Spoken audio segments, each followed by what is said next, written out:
Okay, hi. Thanks everybody for attending. My name is Krste Pangovski. I'm the CEO and the founder of Vision Intelligence. I'm going to talk to you a little bit about how we use artificial intelligence and data to improve production processes in manufacturing.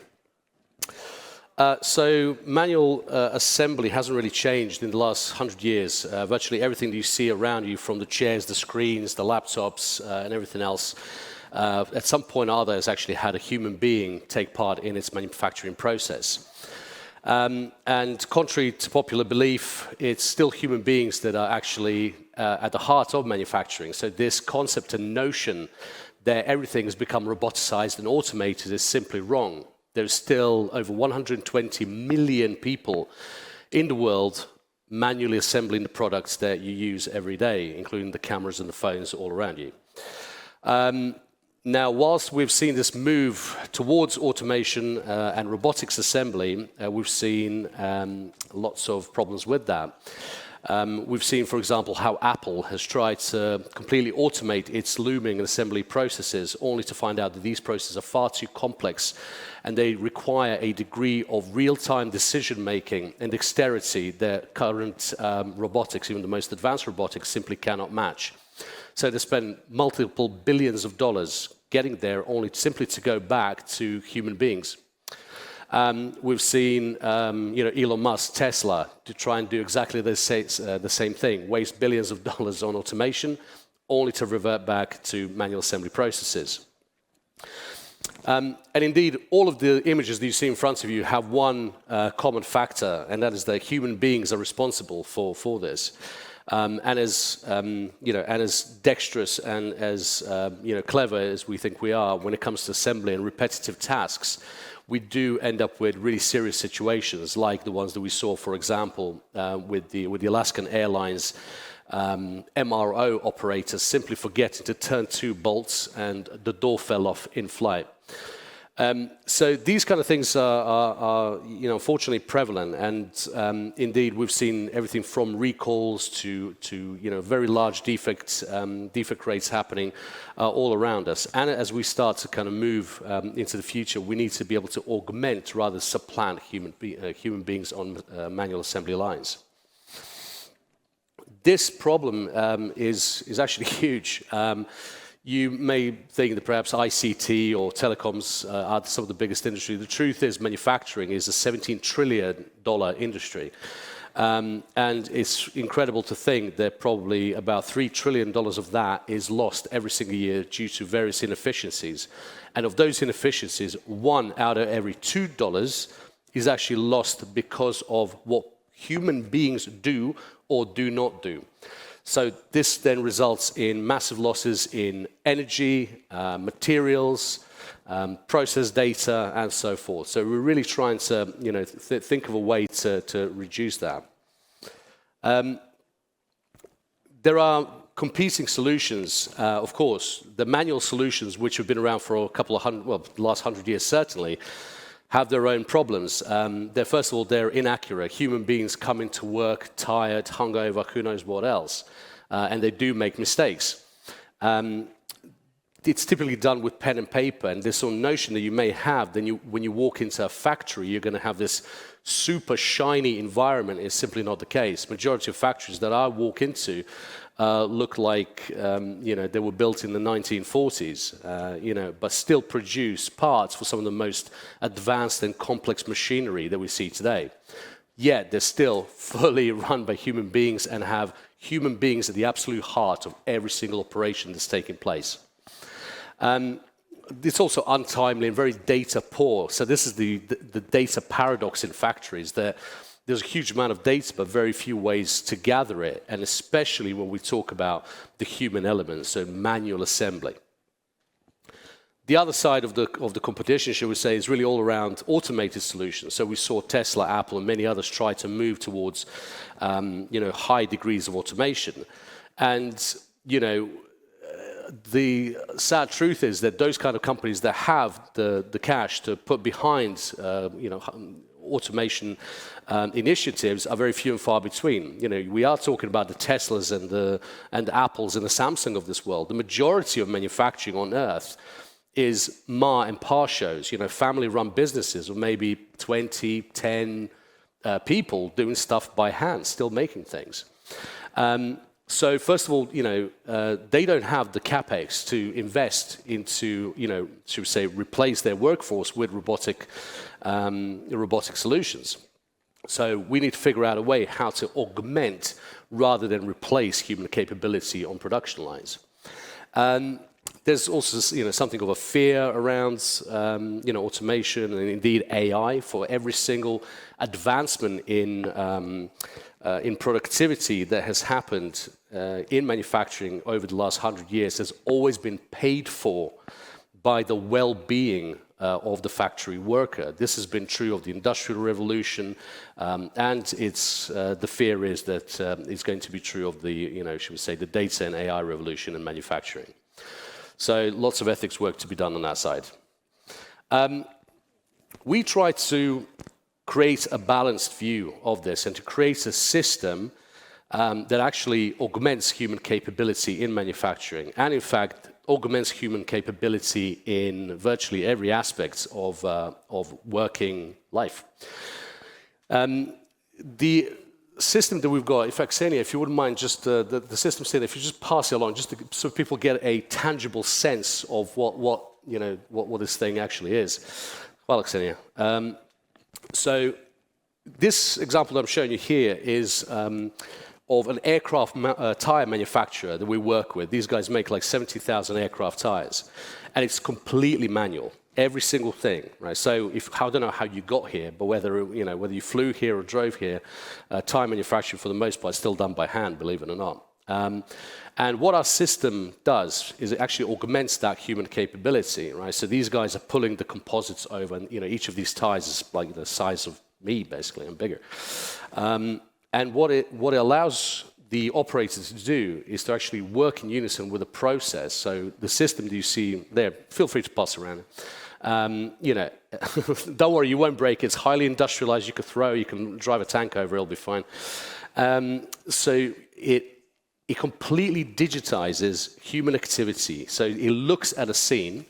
In fact, yeah, there we go. Why is it stopped? It completely looks at the scene, okay, and interprets everything in the same way that a human being would interpret it.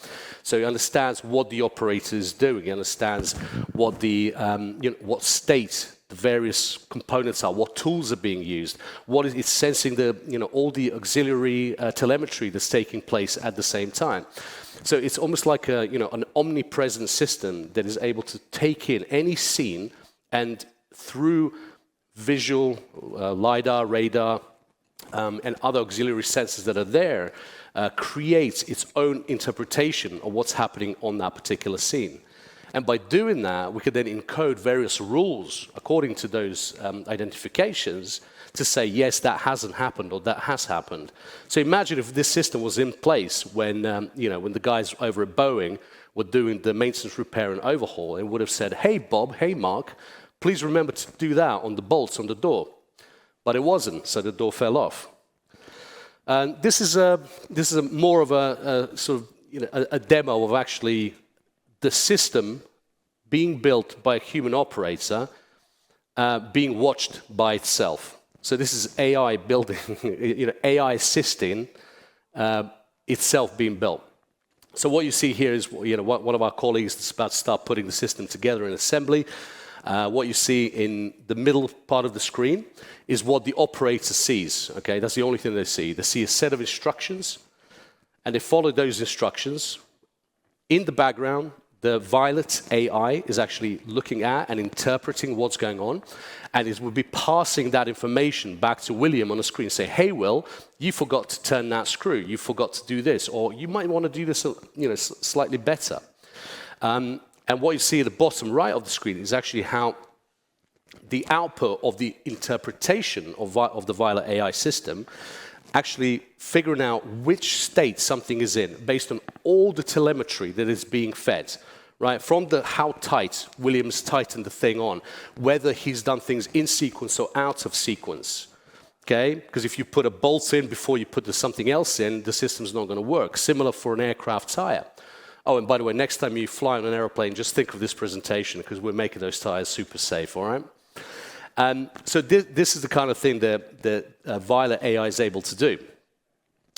But I want you to think of that bottom part, right, as kind of like the data, as it's not the data, shall I call it the DNA, actually, of the product. Because if the DNA looks the same for every product, we can actually cross-compare between products and figure out when something may or may go wrong. So we're actually reducing the dimensionality of this problem by taking all this complex behavioral stuff. This is human beings doing things. We're reducing all that and basically fitting it into a two-dimensional problem, which then you can use to basically cross-compare across different products and create lots of data for further analysis if needed. So why is this important? I've kind of alluded to aspects of this. It's about preventing mistakes. So while something's being built, you want to make sure that you're able to catch the mistake right there and then, because if you allow a mistake to propagate through an assembly process, by the time you get to the end and you do your final quality checks on your iPhone or this TV or whatever it may be, what happens is somewhere inside that, what you've got is a black box that's not functioning, which means you have to take the whole thing apart and figure out where the problem is. And of course, that's no good, because now you're having to disassemble your assembly. This costs money and materials, and in certain cases has to lead to scrap, because the cost of ratification can be far higher due to human labor costs, and that can be $2,000 to $10,000 per item, right? Which is obviously not worthwhile if you're doing high volume manufacturing. You've seen what non-conformancies and not being able to trace them correctly does. For example, with what happened with Alaska Airlines and every other automotive recall that you may have heard. On the very first slide, you would have seen the accelerator pedals on the Toyota line. Okay, what happened there? That was human beings not fitting the carpet. Okay, where the driver sits. So basically, when they were putting the accelerator pedal down, okay, it was getting caught under the carpet, and the cars basically got stuck in accelerate mode, and several fatalities were involved, simply because there was not the in-process quality check of what human beings were doing when they were doing the assembly. Similar story with hundreds of different manufacturers. Similar story with the Boeing, the Alaska Airlines incident. That could have been catastrophic, right? Because human beings are human beings that do make mistakes. We can't go around blaming anybody for it, but we do need to put systems in place to make sure that those sort of things don't happen. Finally, line optimization. If you're running a production line and you get sort of disbalances and things like that, you want to be able to very carefully balance those lines so you have a smooth process running through. Okay, so I'll give you a couple of ways that we've applied this system. So this is, for example, when an operator misses a step. So you saw in the previous video how Will is being guided by Violet AI. Telling him, okay, you need to do that. You've done that correctly. Okay, you can move on to the next step. Okay, maybe you need to change something there. Maybe take a step back before you go to the next step, and so on. And in this case, really what we've been doing is to digitize the manual assembly process with Violet AI to make sure that the assembly process, standard operating procedures are actually being followed correctly. So if something goes wrong, the system senses that is happening through all the sensors it's got built in, and gives direct and immediate feedback to the operator to make sure that they either rectify the problem immediately or change what they're doing. And importantly with this is that the fingerprint of the whole process, or the DNA of that process for that particular product, is stored for every single product that comes off a production line that has our system in it. Meaning that if something goes wrong down the road, you can within seconds go back and figure out why it went wrong down the line. Whereas normally this could take weeks and months, and by that time, many other problems actually start to occur. Tracing non-conformances, this is what I alluded to already. So, a non-conforming assembly is detected, but, our system's already created this list of all the digital records and every single activity that's taken place in the manufacture of that product, meaning that we can take that and immediately figure out what the root cause is. So this is sort of reducing, dozens and dozens of engineers spending hundreds and hundreds of hours to literally minutes. I mean, this is, it's obviously very important to be able to do that rapidly. Production visibility. So, if you're a manufacturer, you need to know what your ingress is, how long things are taking, and what your outgress is. And by having very specific and very clear, understandable, timelines of how long something takes, it allows you to actually cost your production and ultimately your products far, far better than the kind of finger in the air approach that's been applied in most cases. And in terms of, let's say, large manufacturers, it's obvious because you're dealing with huge volumes or very expensive parts. You want to be able to do that. But similarly, if you're an SME and you're making, a reasonable volume of something, you don't have the fiscal capacity to actually, have inefficiencies like that, because you're dependent on your suppliers, and your end users also dependent on you.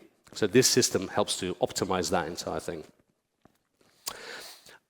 So going back to the aircraft tires, what I wanted to show you here is the full. This is, if you like, a recording, should we say, of the live system in a factory where that's what it looks like. That's how aircraft tires are built, guys.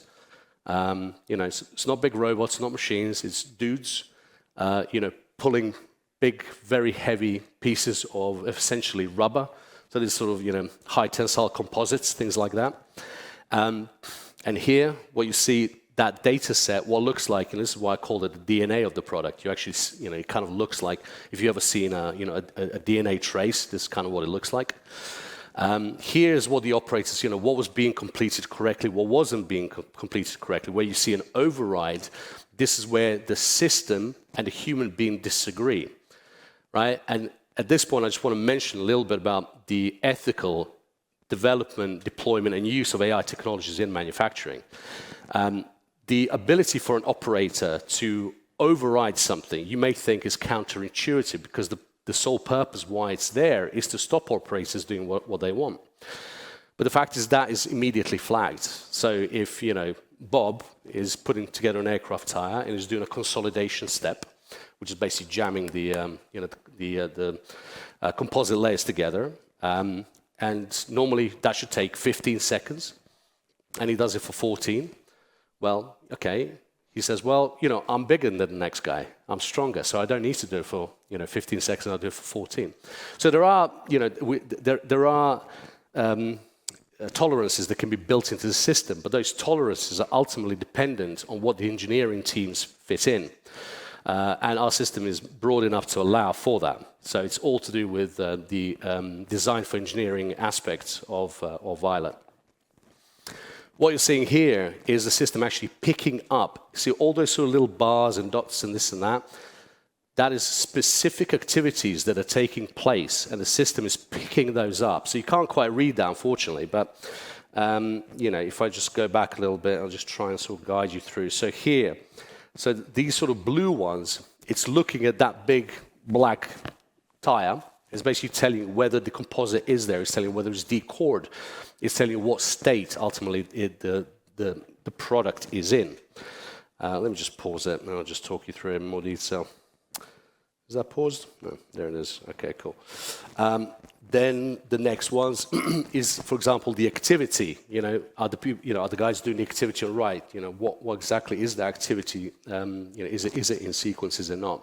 So every single dash there is a system interpreting the full scene, as well as other sensor telemetry, such as temperature, humidity, which is really important when you're dealing with composites, but it could be any sensor.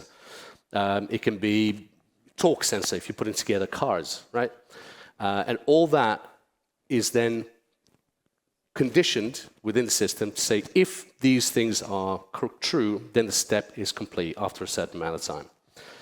And then finally, this bit here, the number of steps to create, for example, an aircraft tire is about 60 individual steps, and the system is smart enough to be able to discern between every single one of them to make sure that they're all done in sequence, they're done correctly, and that the right activities are being carried at every single point.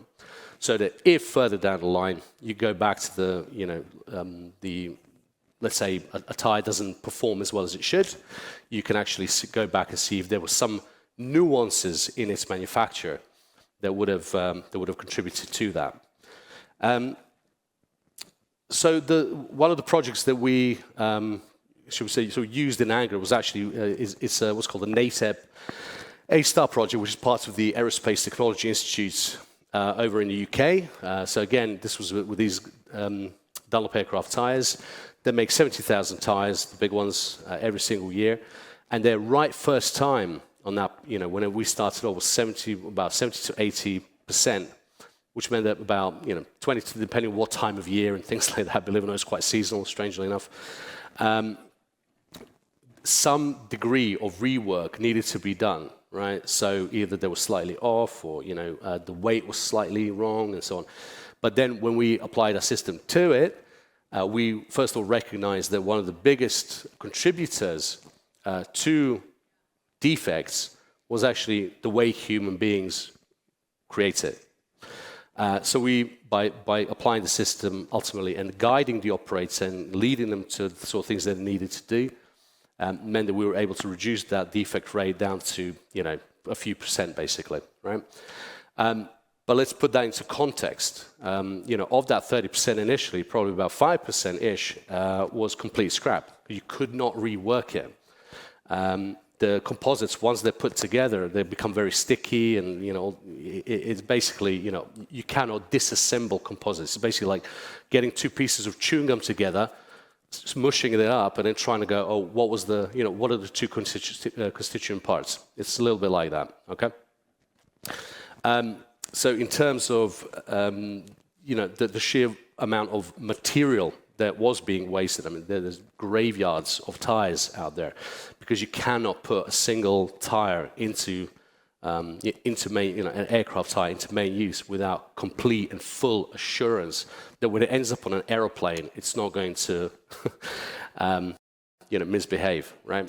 So, these are mission-critical systems that AI now is working to make sure that safety of these components is actually where it should be. And this is just one of many applications where we're using it. Just the final slide I wanted to kind of end on really is that my view certainly is that manufacturing data still remains a greenfield for artificial intelligence. Manufacturing sites, factories, are some of the richest sources of data that you can imagine. You've got machines, you've got people, you've got different behaviors, you've got different processes, you've got different parts, plants, people, etc.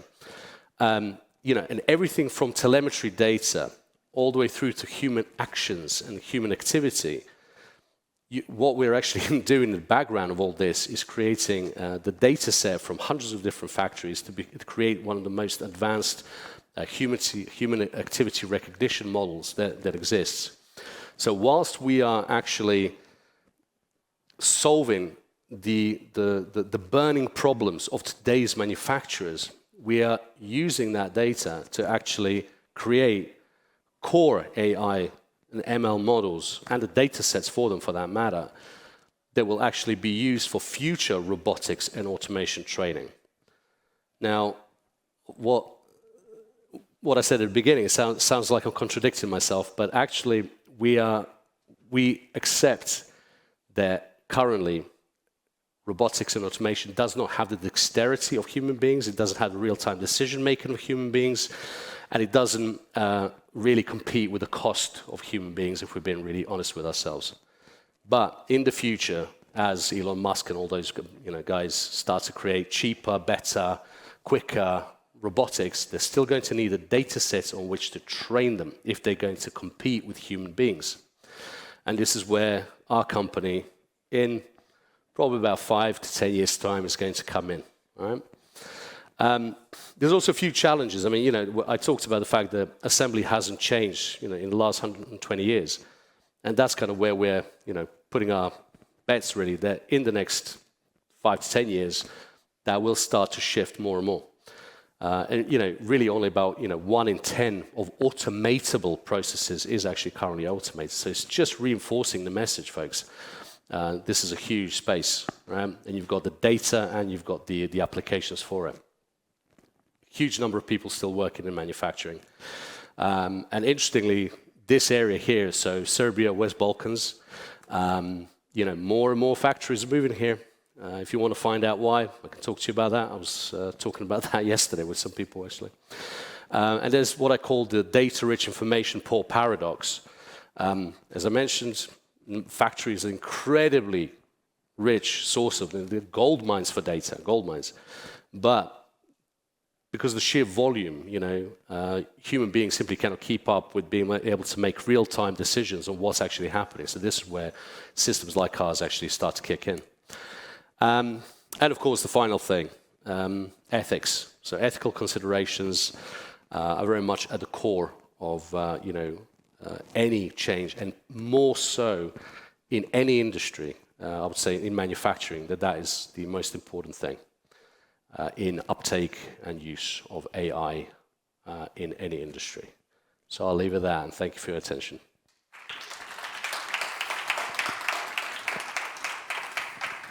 Thank you. Question time. Here, please. It's just because of the taping, please, because of the video. Thank you.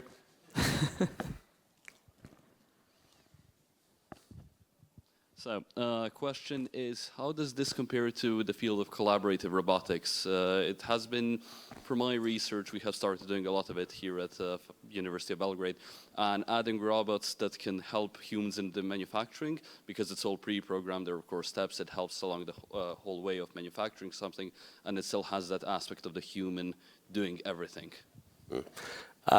So I'm really annoyed at myself. I deleted a slide. So let me sort of talk it through. Look, it's not a comparison, right? So I think to ask how does it compare to, I would suggest that it augments that capability. In that respect, I don't know where the system is, somewhere in the room, I hope.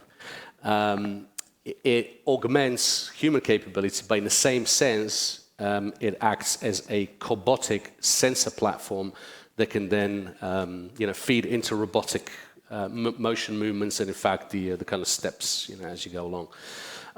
One of the applications that we've developed, is it Samurai? I can't remember. Anyway, I think I called it Samurai. There's something like safety and monitoring in robotics and automation.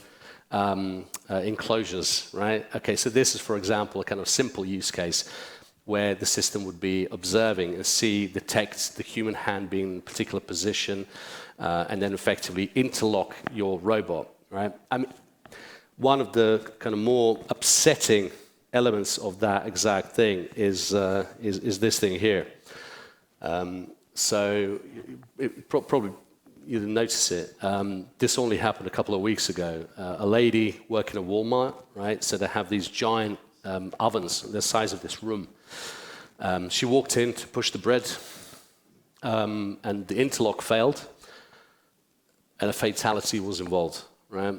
I mean, so that's a perfect example of a safety view on the cobotic relationship between what is essentially a robot in disguise. I mean, a giant oven is a kind of a robot, right? Okay.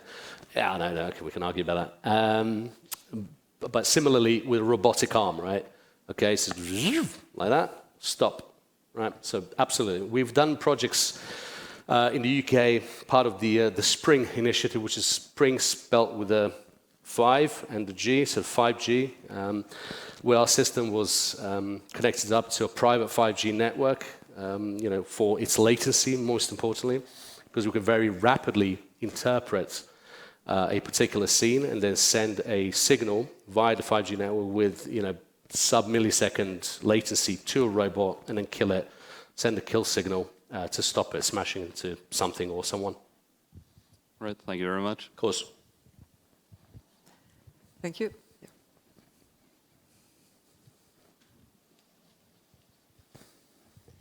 I have a question about data management, right? So what are challenges in managing all this data, right? Because it's like huge and like a lot of data there. Like managing this data and preparing this data to train models? Yeah, cool question, man. So I wanted to talk, that's why I asked you what I asked you. So I want to talk to you about that, is the short answer. So there's two parts here. The way we've designed the system, right? So if I take this scene, all right, and I'm a camera, right? So I'm doing this, okay? What I'm actually doing, I'm sort of taking the entire scene, right? And then let's say you put your hand up like that. I now have to, go through the scene, okay, and go. And then ask the semantic question, is there a hand up in one of the audience, right? So you'd have to prepare that data to reduce the noise because you've got especially in scenes as you saw on the, on the screen, you've got a hell of a lot of different, visual features taking place. So what we've done is create a cascaded set of convolutional neural networks as well as what I call the CDNs, decision networks basically, that are kind of like a pyramid of decisions. But when we know there's something should or shouldn't be happening in a particular region of interest, we make sure that only that region of interest is used. We also use different kind of cascades whereby if we can detect like a generic thing, like a big round tire, yeah, we can object detect it and then run classifiers within that, and that's what I mean by cascades of decisions, all right?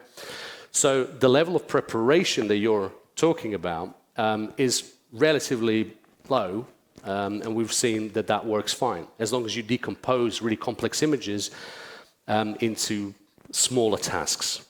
And because it's manufacturing, it's highly controlled, so you can do that. You wouldn't necessarily be able to do it in an audience or in a shop, right? But in manufacturing, you kind of can. So, yeah. But the next phase, right, is when we start to, get the quantity of data that I'm talking about. That's where I think, something like your technology would start to become far more interesting for us, because we need to be able to, disambiguate what's important, what isn't important in a generic manufacturing scene, and where the similarities are between good and bad, for example, on a, okay, not okay, go, no-go signals in processing. So, yeah, cool.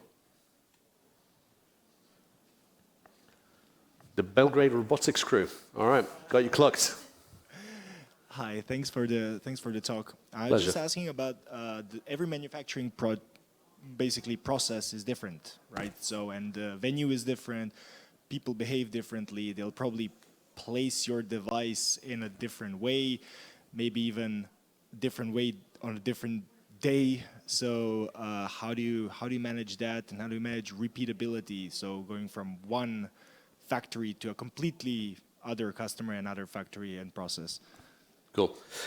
So right at the beginning, or when we started doing this, that was the first problem we ran into, and it's the first problem we solved. We gave the users, the ability to train and retrain models, based on, initially showing the system what good looks like.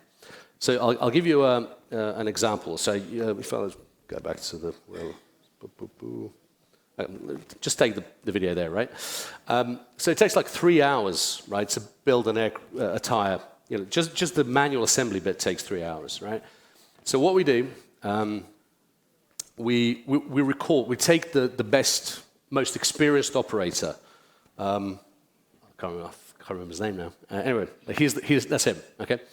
And we know how long things should take. We know what the movement should be. We know how this should look, because if it doesn't, it's going to break, right? So we do that once, all right? Then we get him and a process engineer to go, okay, from here to here, I'm doing this. From literally dragging a, like on Label. YouTube, the little video thing, okay? And you just tag things. And from that, you basically get your data training sets, what good looks like, okay? And with that, you also show it what bad looks like. So effectively, from a single video, but you don't have to go 3 hours of it because a lot of this repetitive. So you can basically just show, okay, this is what good looks like from here to here it's bad, or from here to here that's not happening. And you can, if you come across, for example, a variation, we've made the user interface completely user-friendly. So you don't have to have a PhD in manufacturing and and robotic science and artificial intelligence in order to run it. We've had this thing installed, physically installed on a live production line in about 15 minutes. Depending on what we're looking at, we've been able to get the data and train it in about half an hour, and we're live within the hour. So this notion of you need 6 months worth of data and blah, blah, blah. It's just not the case. As long as you break the problem down, it's a completely different story. Yeah?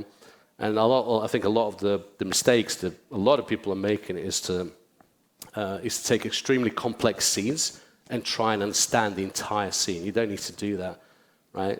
There's only certain key things that define your problem. So if you're able to disambiguate the noise as a human being and tell the system once, that's it. That's your data cleaning. It's the data cleaning and the data pre-prep is done by the expertise of the engineers that make the things that they know how to make. And they just tell the system what's good, what's bad. I see. Thanks a lot. Do we have another question, or we wrap it up here?